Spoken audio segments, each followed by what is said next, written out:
네, 우리 함께 따라하겠습니다. 모두가 기도 응답이었습니다. 모두가 기도 응답이었습니다.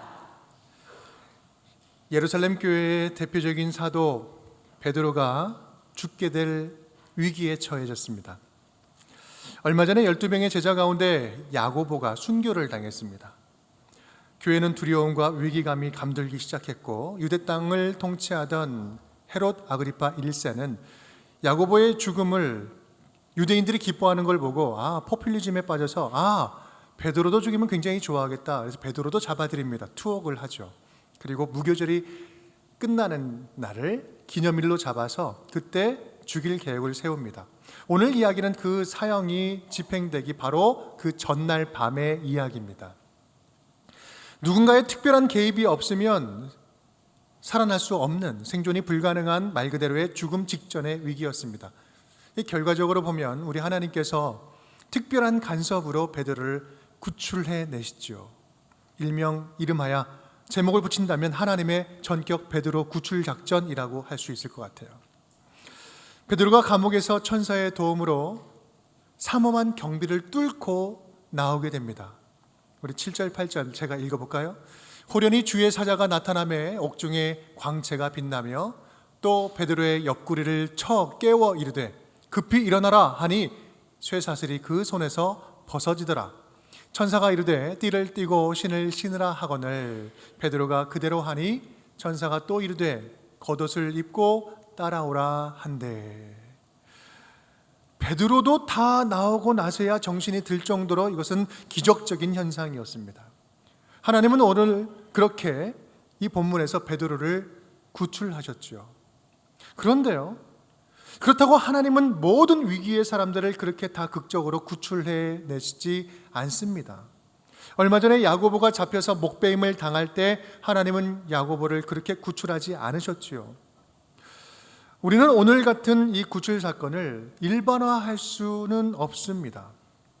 하나님이 일하시는 방식은 우리의 생각으로 다 담을 수 없을 만큼 아주 다양하죠. 때로는 당신의 주권 안에서 순교를 허락하시기도 하시고, 때로는 천사를 보내서 구원을 베풀기도 하십니다. 이 야고보처럼 누군가의 죽음을 통해서 복음의 꽃을 활짝 꽃 피우기도 하시고, 베드로처럼 극적으로 구출해서 영광을 받으시기도 하시지요. 그러한 관점으로 볼 때 오늘 이 베드로 구출 작전이 저와 여러분에게 주는 메시지는 무엇일까요? 먼저 이 하나님의 선교를 생각할 때 하나님의 가장 근본 마음을 우리는 알아야 됩니다. 하나님은 이 세상이 하나님 나라로 회복되고 하나님의 샬롬이 이 땅 가운데 가득 채워지기를 간절히 원하고 계십니다. 그런데 만약에 이 일을 위한 모든 환경과 여건이 잘 마련되고 그 일을 위한 적합한 일꾼이 잘 준비된다면, 그렇게 잘 준비될 수만 있다면 우리 하나님의 마음은 어떠실까요? 하루라도 빨리 하나님 나라가 이루어지기를 원하시는 거고요. 또한 가능하면 모든 곳에서 주님의 샬롬이 이루어지기를 간절히 원하고 계시고, 될 수 있는 대로 모든 사람과 모든 피조물들이 그 회복을 경험하기를 원하신다라는 말씀이에요. 쉽게 말하면 하루라도 빨리 하나님의 선교가 세상 모든 곳에 미치기를 원하신다는 말씀이에요. 왜 그렇습니까? 늦어지면 늦어지는 만큼 당신의 사랑하는 피조물, 당신의 사랑하는 자녀들이 고통을 당하고 있기 때문에 그렇습니다. 이 땅에서 고통당하는 자녀들의 신음이 너무나 하나님 그 가슴을 아프게 하기 때문에 그래요. 출애굽기 말씀을 보면 그 애굽에서 당하는 그 고통 하나님이 보시며 아파하시잖아요. 여호와께서 이르시되 내가 애굽에 있는 내 백성의 고통을 분명히 보고 그들이 그들의 감독자로 말미암아 부르짖음을 듣고 그 근심을 알고, 하나님은 당신의 자녀들이 고통스러워하는 모습을 보고 듣고 알아서 하루라도 빨리 이 죄악 가운데 허덕이는 당신의 백성들, 이 피조물들을 해방시키고 회복시키기를 간절히 원하신다라는 말씀이에요. 이것이 바로 하나님의 본 마음인 겁니다. 그러니 모세가 준비될 때 그때부터 400년간 멈추었던 하나님 나라의 역사가, 출애굽의 역사가 다시 시작되는 거잖아요. 하나님의 선교는요, 하나님이 하시는 선교는 그 마음으로부터 시작되는 것입니다. 그래서 하나님의 뜻에 합당한 방법이라면 할 수 있는 한 지금부터 세상 끝날까지 하는 것이고요. 지금 바로 이곳에서 갈 수 있는 데까지, 할 수 있는 데까지 하는 것이 하나님의 선교고, 모든 곳을 향해서 적극적으로 복음 들고 찾아가는 것, 바로 그것이 바로 하나님 마음에 합한 선교다라는 말씀입니다. 그러하기에 하나님의 뜻에 합당한 욕심을 품는 것은요, 거룩한 욕심이에요. 욕심이라고 다 나쁜 거 아닙니다. 반드시 품어야 할 욕심이죠. 하나님의 자녀들이라면 하나님 나라에 대한 욕심을 반드시 가슴에 품고 살아야 됩니다. 왜냐하면 그것이 바로 우리를 통해 이루시는 하나님의 비전이고 하나님의 방식이기 때문에 그렇습니다. 이러한 적극적인 자세가 우리의 하나님의 자녀로서 우리의 자세가 되어야 된다는 말씀이죠. 우리 성경에서 만나는 모든 신앙의 선배들 모습 한 사람 한 사람 쳐다보면 모두가 다 그랬어요. 이 사도행전 이야기도 그렇죠. 사도행전에 나타나는 베드로도 그랬고, 야고보도 그랬고, 바나바도 그랬고, 사도 바울도 그랬습니다. 여러분, 하나님의 선교는 절대로 대가 없이 그냥 공짜로 주어지지 않습니다. 이루어지지 않습니다. 마냥 기다린다고 되는 것도 아니고요, 가만히 있으면 우연히 이루어지는 것도 아닙니다. 이 땅에 세워지는 하나님의 나라는 하나님 나라에 대한 강렬한 열망과 거룩한 꿈을 꾸면서 최선을 다하는 믿음의 자녀들의 그 거룩한 적극적인 헌신으로 이루어진다라는 말씀을 드리는 것입니다. 간절히 바라기는 저와 여러분에게 있는 하나님 나라, 하나님의 선교에 대한 열망이 그렇게 강렬하고 적극적이었으면 좋겠습니다. 하나님의 꿈이 나의 비전이 되고, 하나님의 꿈이 나의 비전이 되고, 우리가 찬양만 부르는 거 찬양만 하지 말고 정말 하나님의 나라 회복하는 일이 저와 여러분의 가장 큰 소망이고 가장 분명하고 구체적인 꿈과 비전이 될 수 있기를 주님의 이름으로 축복합니다.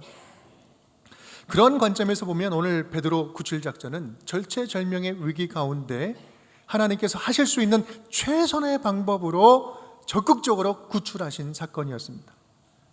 그렇다면 그렇게 하나님이 적극적으로 개입하시기까지 어떤 일들이 일어나고 있었을까? 과연 어떤 일들이 하나님께서 적극적으로 일하시도록 만들었을까? 일단 이 사건 전체의 줄거리를 좀 살펴보면요, 아주 흥미로운 내용 몇 가지가 눈에 들어옵니다. 하나님은 기적을 상식처럼 일으키시는 분이니까 초자연적으로 천사를 보내서 구출하시는 장면은 우리가 놀라워도 그렇다 치고요, 제가 볼 때는 그것보다 더 신비하고 이해가 안 되는 장면이 있어요. 그것은 바로 베드로가 감옥에서 잠을 자고 있는 거예요. 이게 기적과 같은 일 아닙니까? 다음날 아침이면 처형될 처지인데 감옥에서 잠자고 있어요. 근데 그냥 잠든 것도 아니고 깊이 골아 떨어져 있어요. 우리 6절 말씀 우리 함께 읽어볼까요? 헤롯이 잡아내려고 하는 그 전날 밤에 베드로가 두 군인 틈에서 두 쇠사슬에 매어 누워 자는데 파수꾼들이 문 밖에서 옥을 지키더니, 여러분 한번 생각해 보십시오. 감옥에 갇혀 있는데 지금 두 쇠사슬이라고 이야기해요. 양쪽에 지금 군인이 한쪽 차고 있는 거예요. 둘이 도망갈 수도 없는 거예요. 그 두 군인이 몸에 딱 달라붙어 있어요. 손과 발에는 쇠고랑이 차 있습니다. 여러분 이것만으로도 엄청 불편했을 겁니다. 그리고 날이 밝으면 어때요? 죽어요. 그런데 여러분 잠이 와요? 이 장면 자체가 우리 상식적으로는 이해가 되지 않는 장면입니다. 천사가 나타나서 그렇게 자고 있는 그 베드로의 옆구리를 꽝 치면서 깨우죠. 우리 7절 말씀, 호련히 주의 사자가 나타나며 옥중에 광채가 빛나며 또 베드로의 옆구리를 척 깨워 이르되 급히 일어나라 하니 쇠사슬이 그 손에서 벗어지더라. 치다라는 이 단어는 헬라어로 파타쇼라는 단어예요. 파타쇼. 이거는 그냥 단순하게 일어나세요 깨우는 것이 아니라 막 치는 거예요. 강타하는 걸 말해요. 오늘 그 12장의 23절에 보면 주의 사자가 헤롯을 쳐서 죽입니다. 여러분 같은 단어예요. 지금 같은 장에서 천사가 헤롯은 쳐서 죽이고 베드로는 천사가 쳐서 살리고 있는 거예요. 의도적으로 같은 단어를 쓰고 있는 것입니다. 여러분 이 단어는 그렇게 강타해서 쳐서 죽일 만큼 그런 강력한 타격을 말하는 겁니다. 그렇게 치지 않으면 깨지 않을 정도로 어땠다? 베드로가 아주 깊은 잠에 푹 빠져 있었다. 그렇다면 이 베드로가 깊이 잠들어 있을 때 성도들은 뭐 했을까요? 우리 5절 12절 말씀 우리 함께 읽어볼까요? 교회는 그를 위하여 간절히 하나님께 기도하더라. 여러 사람이 거기에 모여 기도하고 있더라. 뭐 하고 있더라? 기도하고 있더라. 지금 이날 한밤중에 지금 네 부류의 움직임이 포착이 됩니다. 하나는 헤롯이겠죠. 유대인이 좋아할 거라는 그 포퓰리즘에 빠져서 베드로를 죽이는 이벤트에 잔뜩 기대가 돼서 다음날 오기를 기다리고 있었을 것입니다. 그렇다면 하나님은 어땠을까요? 이 모든 계획을 다 아시고 그날 밤에 천사를 보내서 급하게 구출하고 계십니다. 그렇다면 베드로는 어떻습니까? 이러나 저러나 아나모르나 감옥에서 간수를 양옆에 끼고 깊은 잠에 콜콜 자고 있습니다. 그러면 교회 성도들은 어떻습니까? 모여서 베드로를 위해서 잠도 안 자고 기도하고 있는 거예요. 여러분, 고요한 밤 같지만 지금 엄청난 영적인 다이나믹이 오고 가는 장면처럼 느껴지지 않습니까? 하나님은 천사를 직접 보내서 긴급하게 구출하고 계시고요, 성도들은 지금 뜨겁게 잠도 안 자고 기도하고 있어요. 여러분, 중요한 것은 이 모든 일들이 각각 떨어져 있는 것처럼 보이지만 모두가 다 하나로 연결되어 있는 이야기라는 사실이에요. 그렇다면 여기서 하나만 더, 그날 밤에 성도들은 어떤 기도를 드리고 있었을까? 잠 안 자고 기도하고 있는데 어떤 기도를 드리고 있었던 걸까? 저는 이 부분을 묵상하는데 이전에는 너무나도 당연하고 쉽게 이렇게 이해를 했어요. 생각했습니다. 그들은 베드로가 풀려나기를 간절히 기도했는데 실제로 풀려나서 짠 하고 나타나니 믿지 않았다. 그들은 간절히 기도해놓고 응답에 대한 믿음이 없었다. 우리는 그렇게 믿음 없이 기도해서는 안 된다. 믿고 구한 것은 받은 줄로 믿으라. 우리 이렇게 적용을 하는 거죠. 물론 이것도 일견 가능한 적용점일 수 있습니다. 하지만 그렇다고 이 본문이 무엇을 어떻게 구하든지 하나님께서는 소원을 무조건 다 들어주신다라고 이렇게 적용할 수 있는 근거의 본문일까요? 저는 설교를 준비하면서 이런 질문이 새롭게 생겼습니다. 성도들은 이 밤에 어떤 기도를 드리고 있었을까? 어떤 기도를 드리고 있었을까? 과연 구출을 위한 기도를 드리고 있었을까? 아니, 좀 더 정확하게 말하면 그들의 기도가 구출만을 위한 기도였을까? 만약에 진짜 그렇다면, 구출을 위한 기도였다면 그들의 기도는 정말 믿음 없는 추상적인 기도였습니다. 왜냐하면 베드로가 진짜 나타났을 때 믿지 못했잖아요. 드러난 거예요. 하지만 만약에 구출만을 위한 기도가 아니었다면 어떤 기도를 드리고 있었을까? 이런 기도 아니었을까요? 베드로가 내일 야고보처럼 순교를 당한다 할지라도 베드로가 처형대 앞에 설 때까지 끝까지 영생의 약속 붙잡고 평안으로 승리하게 하여 주시옵소서. 믿음의 자녀답게 끝까지 그 길 걸어가게 하여 주시옵소서. 죽음 앞에서도 영생으로 승리하게 하시고 모든 교회가 베드로의 순교를 통해서 하나님의 영광을 보게 하여 주시옵소서. 물론 구출을 바라는 마음 또한 간절했을 것입니다. 그것을 위해서도 기도를 왜 안 했겠어요? 하지만 그들의 기도의 중심에는 그리 아니하실지라도 가장 완벽하게 일하실 하나님을 전적으로 신뢰하면서 어떠한 방법으로 어떻게 일하신다 할지라도 그 하나님의 방법을 전적으로 신뢰하면서 하나님의 뜻이거든 구출하여 주시고 그리 아니하실지라도 베드로를 감옥에서 끝까지 지켜주시고 지금 이 순간에도 평안을 부어 주시어서 끝까지 믿음으로 승리하게 하여 주시옵소서. 이런 기도 드리지 않았을까요? 저는 보면 볼수록 그들의 기도가 단순히 구출만을 위한 기도가 아니었다라는 사실이 보이는 거예요. 왜냐하면 구출만이 능사가 아니었기 때문에 그렇습니다. 여러분, 이거는 믿음 없는 기도가 아니에요. 더 큰 믿음의 기도인 것입니다. 적어도 우리가 지금까지 발견할 수 있었던 그들의 신앙은 이 땅의 생명에서 끝나는 신앙이 아니라 죽음 너머의 영생을 대망하는 영원한 천국을 바라보는 종말론적인 신앙이었기 때문에 그렇습니다. 여러분, 그렇게 본다면 그들의 기도는 베드로가 구출되지 않았다 하더라도 완벽하게 응답받은 기도였습니다. 베드로가 구출되어 나오지 않았다 하더라도 이미 감옥 안에서 완벽하게 응답받은 기도였어요. 성취된 기도였어요. 왜 그렇습니까? 내일의 죽음이, 다음 날의 죽음이 무색하게 베드로가 평안히 깊은 잠을 자고 있었잖아요. 베드로의 평안, 여러분, 이 자체가 기도응답 아니겠습니까? 여러분, 우리가 죽음 앞에서, 그리고 죽음이 가져다 는 그런 두려움 앞에서도 당당하게 기도할 수 있는 이유, 똑같은 이유 아니겠습니까? 죽음을 한치 앞에 두고서도 영생이 주는 안식과 옆구리를 강타해서 깨워야만 할 정도로 누워서 푹 잠들 수 있는 이 평안한 것, 내일의 죽음이 무색하게 평안하게 잔다는 것, 여러분, 이것이 바로 이 땅에서 천국을 사는 하나님의 자녀의 모습들 아니겠습니까? 이것을 위해서 성도들이 그토록 간절하게 기도하지 않았을까요? 여러분, 이것이 진짜 기적 같은 응답이에요. 하나님이 주시는 평안이요. 시편 127편 2절 말씀 우리 함께 읽어보겠습니다. 주께서 사랑하시는 자에게는 잠을 주시는도다. 베드로의 이 저녁은 깊은 잠으로 기도 응답을 누린 축복의 저녁이었습니다. 누구 때문에요? 누구 때문에요? 중보자들의 기도 때문에요. 9절 11절 베드로가 나와서 따라갈새 천사가 하는 것이 생시인 줄을 알지 못하고 환상을 보는가 하니라. 이에 베드로가 정신이 들어 이르되 내가 이제야 주께서 벗어나게 하신 줄을 알겠노라. 베드로 자신도 얼마나 비현실적으로 평안하고 두려움이 없었으면 다 나올 때까지 이게 환상인 줄 알았겠습니까? 베드로는요, 사형 전날 두려울 겨를이 없었어요. 그 이유는 성도들의 기도를 통해서 하나님께서 베드로 안팎으로 열심히 일하고 계셨기 때문입니다. 베드로 안에서는 평안을 불어넣어 주시고 베드로 바깥에서는 구출의 역사를 베풀어 계셨잖아요. 여러분, 여기서 우리가 중요하게 발견해야 할 메시지가 있다면 바로 이겁니다.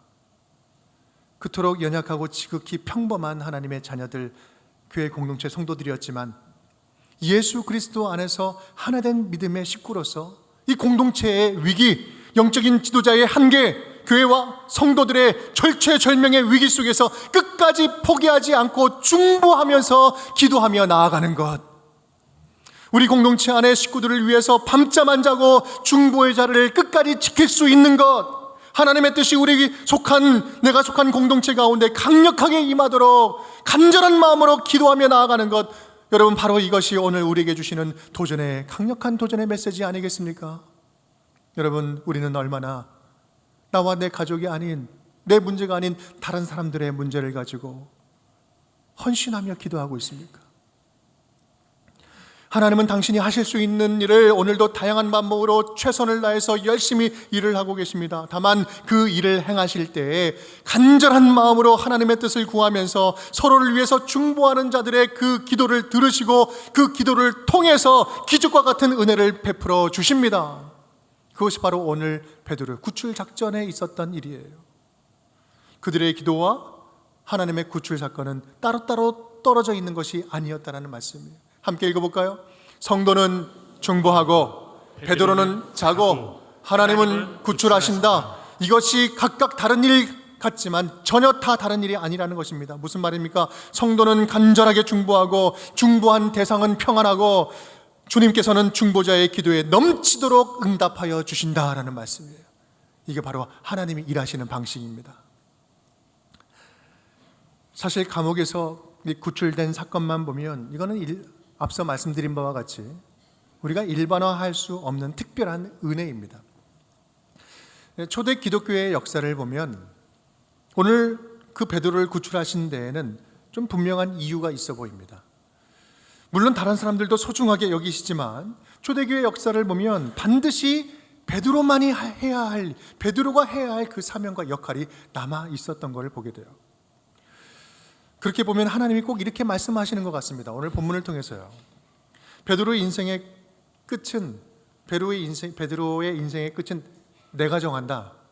너희들이 정한 거 아니다. 아직 베드로가 할 일이 좀 남아 있거든.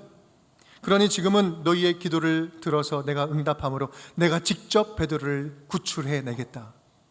베드로 분명히 죽을 텐데 지금은 아니다. 꼭 이런 말씀하는 것 같아요. 그렇다면 베드로에게 남겨진 사명과 역할이 있었다면 그것은 무엇이었을까? 베드로가 다시 등장하는 장면이 이제 사도행전에서 마지막으로 15장에 등장을 하는데, 그 15장은 아주 중요한 회의가 있는 장면입니다. 제가 읽겠습니다. 사도와 장로들이 이 일을 의논하러 모여 많은 변론이 있은 후에 다 함께 베드로가 일어나 말하되, 형제들아 너희도 알거니와 하나님이 이방인들로 내 입에서 복음의 말씀을 들어 믿게 하시려고 오래전부터 너희 가운데서 나를 택하시고, 하나님께서 나를 택하시고 이방인 가운데 복음이 열렸다는 사실을 증거하게 하신다라는 말씀을 하고 있는 거죠. 이방인 선교에 대한 여러 변론들로 혼란스러울 때 베드로가 가장 먼저 다른 사람들보다 앞서 나와서 모두 연설을 합니다. 그때 기독교의 방향, 지금까지 이어지고 있는 기독교의 방향을 선명하게 정리해줘요. 한마디로 말하면 이방인에게도 복음의 문이 활짝 열렸다라는 거죠. 이것은 예루살렘 교회가 이방인 선교를 공식적으로 인정하는 역사적인 순간이었는데, 그것은 교회의 지도자 베드로가 아니면 누구도 할 수 없는 역할이었던 거예요. 어쩌면 베드로에게 남겨진 사명이 오늘 극적인 구출의 이유가 되고 있는 것은 아닐까? 여러분, 바울도 그랬어요. 사도행전 27장 말씀 보면 하나의 에피소드가 나옵니다. 내가 너희를 권하노니 이제는 안심하라. 너희 중 누구도 생명에는 아무런 손상이 없겠고 오직 배뿐이리라. 내가 속한 바 곧 내가 섬기는 하나님의 사자가 어젯밤에 내 곁에 서서 말하되, 다 함께 바울아 두려워하지 말라. 네가 가이사 앞에 서야 하겠고 또 하나님께서 너와 함께 항해하는 자를 다 네게 주셨다 하였으니, 그러므로 여러분이여 안심하라. 나는 내게 말씀하신 그대로 되리라고 하나님을 믿노라. 아멘. 아멘. 죄수 신분이 되어서 배 타고 로마로 압송되어 가는데 배가 침몰될 위기에 빠지게 됩니다. 그때 외치죠. 나는 살아서 로마 가이사 앞에 서게 될 것이다. 그것이 하나님이 내게 맡겨주신 사명이다. 그 사명을 이룰 때까지 하나님이 끝까지 지켜줄 것이다. 그러니 우리는 죽어도 안 죽는다. 죽어도 안 죽는다. 그러니 평안하자. 안심하라. 사랑하는 여러분, 저와 여러분에게 끝나지 않은 사명이 있다면 그것이 우리가 목숨 걸고 살아야 할 제1의 인생의 목적 아니겠습니까? 우리가 생명을 다해서 최선을 다해서 사명을 감당해야 할 이유가 바로 여기에 있습니다. 하나님이 나를 통해 일하실 그 일, 하나님 나라의 일에 우리 인생이 쓰임받을 때, 그때가 우리 인생 가운데 하나님이 기뻐하시는 가장 빛나는 순간이요 가장 행복한 순간이라는 사실이에요. 그리고 그것 때문에 지금 나를 살려주고 계시는 거 아닐까? 여러분, 여러분에게 하나님께서 맡겨주신 사명이 무엇입니까? 여러분의 사명이 무엇입니까? 목사님, 저 모르겠는데요. 저한테는 안 주신 것 같은데요. 저 없는데요. 없다고 생각하십니까? 안 주셨다고 생각하세요? 사명은 말 그대로 보냄받은 명령이에요.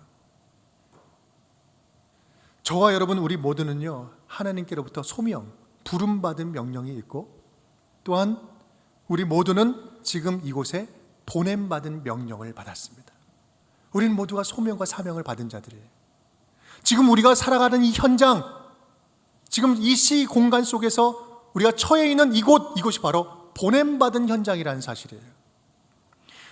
누군가의 아버지로 보냄받았고요, 누군가의 어머니로 보냄받았고, 누군가의 남편과 아내로 우리는 보냄받았습니다. 누군가의 자녀로, 누군가의 리더로, 동역자로, 운정교회 섬기는 일꾼으로, 나라를 섬기는 일꾼으로, 직장에서 각 분야에서 모든 현장에서 그곳이 어디가 되었든 지금 있는 그곳을 하나님 나라로 세워가는 하나님의 자녀요, 하나님의 사명자로, 선교사로 우리는 보냄받았다라는 말씀이에요.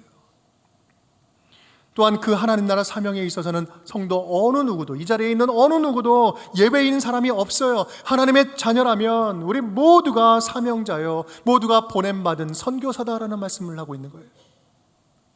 오늘 말씀을 빗대어서 본다면 초대교회 성도들이나 지금 우리 운정교회 성도님들이나 모두에게는요 동일한 또 하나의 사명이 있습니다. 그것은 바로 중보자의 사명입니다. 주님의 나라를 위한, 주님의 백성들을 위한, 공동체를 위한 중보자의 사명을 우리에게 주셨어요. 오늘 말씀을 한번 보십시오. 성도들은 모여서 베드로를 위해서 간절하게 기도를 하죠. 그리고 하나님은 그 기도에 응답해서 베드로에게 평안도 주시고 구출의 역사도 베풀어 주십니다. 바로 그것처럼 하나님은 오늘도 중보자들의 기도를 통해서 최선의 방법으로 일하고 계시고 최고의 것으로 응답해 주고 계십니다. 여러분 꼭 기억할 수 있기를 바랍니다. 우리가 여러 환난 가운데서도, 참 힘든 인생의 여정 가운데서도 지금 버티고 견디고 이겨내며 여기까지 올 수 있었던 것은 누군가 나를 위해서 기도한, 중보한 기도의 흔적이 있기 때문이라는 사실을 꼭 기억할 수 있기를 바랍니다. 내가 지금 하나님의 자녀로 살아가는 것은 내가 믿음이 좋아서가 아니라 나를 위해서 포기하지 않고 끝까지 기도한 누군가의 기도, 구원을 위한 그 중보기도, 간절한 기도에 하나님이 응답하셔서 적극적으로 주님께서 우리에게 찾아와 만나주신 은혜 때문이라는 사실을 꼭 기억할 수 있기를 바랍니다. 저는요, 이 매 주일 예배 후에 우리 새로 오신 분들, 새가족분들을 새가족실에서 만날 때마다 얼마나 큰 감동과 감격이 있는지 모릅니다. 그 오랜 기간 동안 기도와 회유와 또 때로는 분쟁과 설득과 다툼과 냉전과 중보, 이런 이야기 그 끝에 교회 첫 발을 내딛는 남편을 보는 아내의 눈물, 전도 대상자들을 인도한 성도들의 감추어진 눈물과 헌신, 그 보이지 않은 시간의 흔적들, 우리는 당연하게 만나는 것 같지만 이 새가족실에 발을 딛기까지 얼마나 많은 이야기들이 있었고, 얼마나 많은 사람들에게 기도가 있었고, 얼마나 헌신이 있었고 수고가 있었는지, 그 중보한 성도님들의 간절함이 느껴져서 저는 만날 때마다 얼마나 이 순간이 소중하고 감동이 넘치는지 그냥 빨리 헤어지고 싶지 않더라고요. 여러분, 그렇습니다. 저와 여러분을 위한 중보가 멈추지 않았기 때문에 지금 우리가 살아있는 거예요. 지금 살아서 예배하고 있는 거예요. 아무리 없다 하지만, 부족하다 하지만 우리는 하나님 주신 그 은혜, 누군가의 그 중보의 기도를 통해서 우리는 지금 살아있고요. 우리 자녀들 아무리 힘들고 내 마음대로 되지 않는 것 같아도 우리 믿음의 식구들, 함께 기도하는 자들의 기도가 있기 때문에 지금 우리 아이들이 살아있는 거예요. 여러분, 누군가의 기도가 있어서 우리의 믿음을 끝 놓치지 않았고요. 그 오랜 방황 끝에서도 오늘 다시 한번 부르심 입어서 여기 나왔고, 내가 깨달음이 있어서가 아니라 누군가의 기도가 있었기 때문에 우리가 발길이 이쪽으로 향한 겁니다. 여러분, 누군가의 기도가 있었기에 여러분, 우리는 절망 중에서도 생존해 있습니다. 무엇보다도 우리 주님 예수 그리스도께서 하늘 보좌 우편에서 우리의 모든 연약함을 아시고 상황과 형편을 아시고 우리 주님께 간절하게 중보하는 우리 중보자 예수 그리스도가 있기 때문에 우리는 은혜로 살아가고 있는 것입니다. 돌아보면 우리 모든 인생이 기도 응답 덩어리 아닙니까? 은혜 덩어리 아니에요? 당신이 지쳐서 기도할 수 없고 눈물이 빗물처럼 흘러내릴 때 주님은 우리 연약함을 아시고 사랑으로 인도하시네.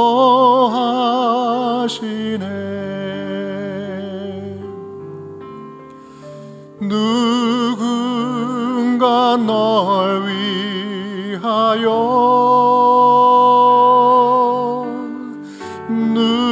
누군가 기도하네.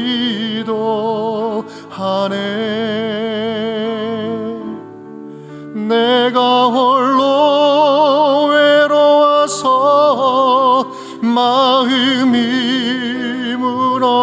힘들 때 누군가 널 위해 기도하네. 사랑하는 여러분, 오늘 이야기를 통해서 내가 생각하지 못했던 나를 위한 중보자가 있었음을 다시 한번 기억하면서 감사할 수 있기를 간절히 바랍니다. 또한 아울러 우리도 누군가를 위한 보이지 않는 중보자가 되겠습니다. 중보의 탑을 함께 쌓아 올리는 중보자가 되겠습니다. 다짐하는 시간이 될 수 있기를 간절히 바랍니다. 여러분, 누군가를 위해서 중보한다는 거요? 티가 안 나요. 당장 이루어지지 않는 것 같습니다.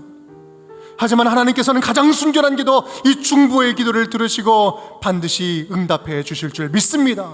그것이 교회의 역사였고 지금이 바로 지금 우리가 살아있는 이유이기도 합니다.